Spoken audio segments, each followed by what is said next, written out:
नमस्कार, मैं ललित प्रजापति। कैसे हैं आप सब? तो आपने फिल्मों में अक्सर होता है, किरदार होते हैं। पिछली बार भी मैंने यही जिक्र किया था, जो गुंडे या हीरो के दम पर उछलते हैं, उस किरदार के पास दरअसल यही रहता है। लेकिन ये सब रील में अच्छा लगता है। रियल में अगर ये है तो इसे वोलोदिमीर ज़ेलेंस्की कहते हैं। कहने का मतलब है कि जितनी चादर हो उतने ही पैर पसारने चाहिए। ऐसा न करने पर भले ही सोशल मीडिया पर फौरी तौर पर शोहरत मिल जाए, फौरी तौर पर आपको हीरो बना दिया जाए, फौरी तौर पर आपके अगल बगल में दो शेर चलते दिखा दिए जाएं, लेकिन गुरु इतिहास बहुत बेरहमी से मूल्यांकन करता है। दूसरों के दम पर अपने देश को गर्क में धकेल देने के फैसले पर सवाल उठेंगे। वैसे दूसरों के दम पर उछलकर खुद का पैर कुल्हाड़ी पर मार लेने की मिसाल के लिए उतनी दूर, मतलब यूक्रेन जाने की ज़रूरत नहीं है। आप पड़ोस में ही देख लीजिए, कहाँ तो सुशासन की आस लिए सत्ता के खिलाफ आंदोलन हुआ, शेख हसीना को बेदखल कर दिया गया। उसके बाद सुशासन तो छोड़िए, शासन तक वहाँ पर नहीं बच पाया है। मोहम्मद यूनुस की अगुवाई वाली सरकार लगातार सवालों के घेरे में है।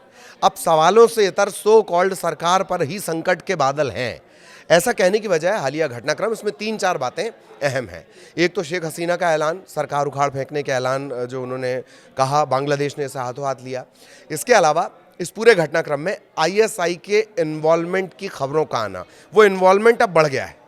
सबसे ज़्यादा अहम रहा है हाल फिलहाल में जो सेना प्रमुख ने बयान दिया वो। इसके अलावा आंदोलन की बुनियाद पर एक नई पार्टी का ऐलान, और एक एक करके अगर आप सारी कड़ियों को जोड़कर देखेंगे तो ऐसा लगता है कि बांग्लादेश में असल उथल पुथल आना अभी बाकी है और यूनुस की सरकार के पास अब ज़्यादा दिन नहीं बचे हैं। सिलसिलेवार जानते हैं। पिछले साल शेख हसीना को सत्ता से बेदखल कर देश छोड़ने पर मजबूर करने वालों में कई अहम नाम थे। उसमें से एक था नाहिद इस्लाम। नाहिद इस्लाम स्टूडेंट लीडर है और वो स्टूडेंट अगेंस्ट डिस्क्रिमिनेशन नामक संगठन के कोऑर्डिनेटर थे। विरोध प्रदर्शन का चेहरा बनकर उभरे थे। गुजरे हफ्ते वो फिर एक बार हेडलाइन बन गए। उन्होंने मोहम्मद यूनुस की कैबिनेट से इस्तीफा दे दिया और अपनी नई राजनीतिक पार्टी का ऐलान कर दिया। 27 साल के हैं नाहिद इस्लाम। बांग्लादेश के अंतरिम सरकार में सूचना और प्रसारण INB के सलाहकार के पद पर वो कार्यरत थे। बहुत अचरज नहीं है, क्योंकि उनके जो इस्तीफे की अफवाहें हैं वो तकरीबन महीने भर से तैर रही थीं। नाहिद ने ये जतिया नागरिक पार्टी या नेशनल सिटीजन पार्टी NCP बनाई है। कहा यह गया जब ये ऐलान हुई कि अब बांग्लादेश में भारत या पाकिस्तान समर्थक पार्टी की ज़रूरत नहीं रह गई है। घुटे हुए राजनेता की तरह नाहिद ने पद छोड़ते हुए कहा कि देश में मौजूदा हालात को देखते हुए एक नई राजनीतिक ताकत का उदय ज़रूरी है। मैंने जन विद्रोह को मजबूत करने के लिए सड़कों पर रहने के लिए इस्तीफा दिया है। ये नाहिद का एंगल हुआ।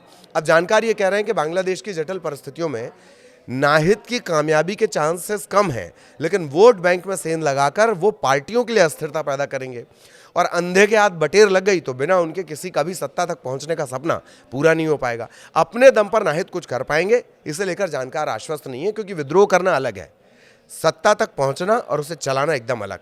अब दूसरा पहलू है ISI। कलह और भितरघात का आलम यह है कि बांग्लादेश में हालात फिर से बेकाबू होने को बेताब हैं। प्रदर्शनकारी सड़कों पर मोहम्मद यूनुस की अंतरिम सरकार के खिलाफ नारे लगा रहे हैं।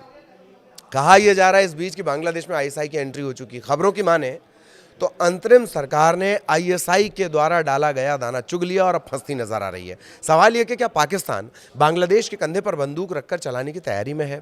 क्या पाकिस्तान भूलकर फिर वही गलतियां दोहराएगा? पाकिस्तान से जहन से क्या करगिल युद्ध की याद मिट गई है? और भी पुरानी यादें हैं। ISI डेलीगेशन का बांग्लादेश दौरा जनवरी में सुर्खियों में रहा। कहा यह जा रहा है कि पाकिस्तान ने आपदा में अवसर देखते हुए अपने पट्टे वहां वो धीरे धीरे तैनात करता जा रहा है। मोहम्मद यूनुस की सरकार का जो झुकाव है वो पाकिस्तान की तरफ है। ऐसे में यदि बांग्लादेश ISI के झांसे में आ गया तो उसे बर्बाद होने से कोई रोक नहीं सकता, ऐसा जानकारों का कहना है। आर्थिक परेशानी से जूझ रहे बांग्लादेश में ISI की एंट्री कई आशंकाओं को जन्म देती है। अब निगाहें मोहम्मद यूनुस पर टिकी हुई हैं कि वो क्या बोलते हैं। अब वो हालिया बयान जिसने लगभग साबित कर दिया कि बांग्लादेश के हालात खराब नहीं, बहुत खराब है।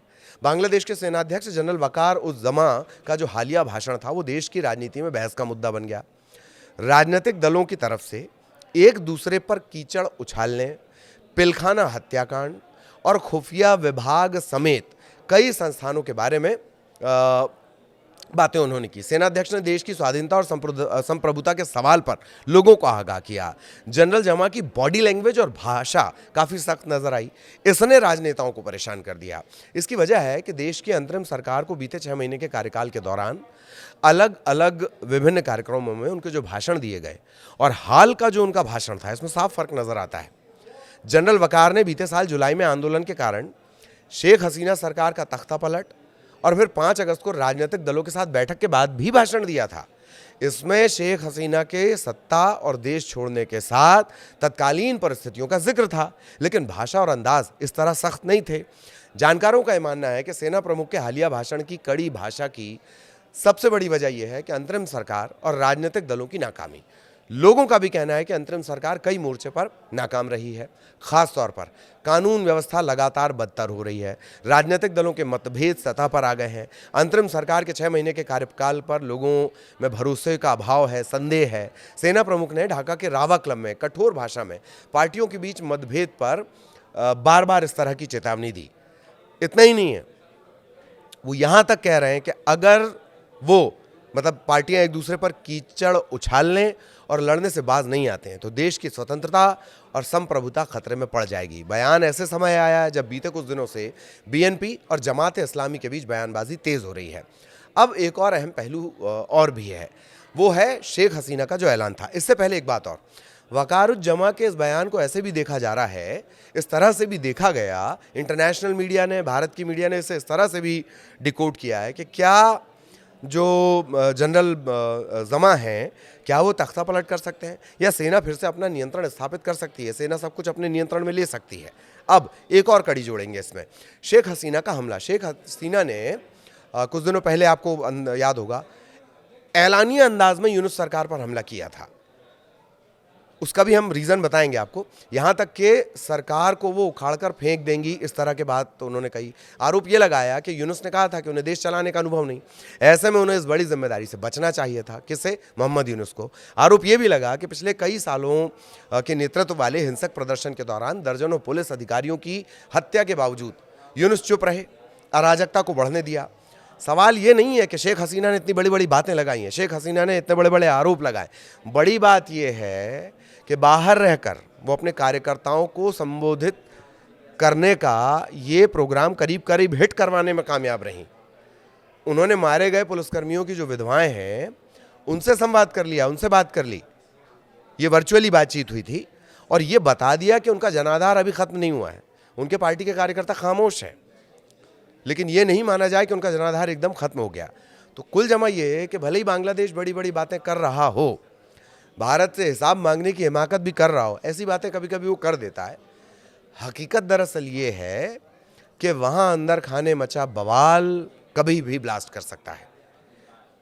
यही वजह है कि शुरुआत में हमने कहा कि असल पिक्चर तो अभी बाकी है और ये जो तमाशा चल रहा है ये सिर्फ झांकी है। तो देखते रहिए, बांग्लादेश के हालात जो हैं, या बांग्लादेश में अभी भी शायद बहुत सारी उथल पुथल बाकी है। सरकार की नाकामियां सवालों के घेरे में है, लोग फिर सड़कों पर आ रहे हैं। जो सत्ता को बेदखल कर रहे थे वो अपनी राजनीतिक पार्टियां बना रहे हैं, उन्हें नज़रअंदाज नहीं किया जा सकता। और इन सब के बीच जनरल ने कहा है, यानी सेनाध्यक्ष ने कहा है, वकारुज्जमा ने कहा है कि भाई साफ कर लीजिए, देख लीजिए, लोगों में विश्वास बढ़ रहा है। कहीं ऐसा ना हो कि फिर से सत्ता की जो कमान है वो फिर से सेना को अपनी हाथ में लेनी पड़े। यही बात है कि पिक्चर अभी बाकी है और ये जो तमाशा चल रहा है ये सिर्फ झांकी है। नमस्कार।